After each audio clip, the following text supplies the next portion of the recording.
Kosako eta bandoleroen jolasa, klarian. Materialak klarionak beharko ditugu bandolero bakoitzarentzako. Pertsona kopurua. 10 pertsona gutxienez. Nola jolastu? 1. Jokalariak 2 taldetan banatuko dira. Kosakoak eta bandoleroak. 2. Bandoleroak eta kosakoak ados jarriko dira zein terrenutan jokatuko duten. 3. Bandoleroak hitz sekretu bat pentsatuko dute, eta kosakoak baztertu egingo dira ez entzuteko hitz sekretua.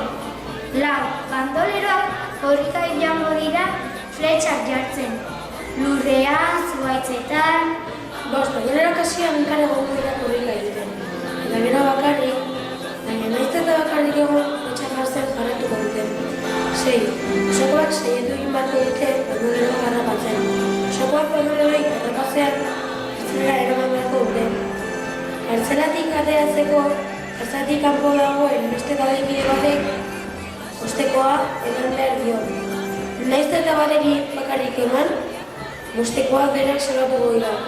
7. Jokoa bukatzeko 2 amaiera daude. 1. Kosakoak hitz sekretua asmatzen dituenean. 2. Kosakoak bandolero guztiak harrapatzen dituenean. Oharra, hitz sekretua asmatzeko ezin da mehatxatu, ez da mina egin, baina galderak egin bai. Goazen jolastera!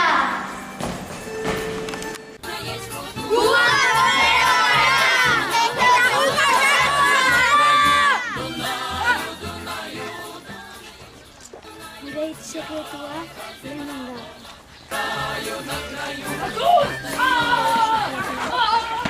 Kartzela hau da. Hemen da.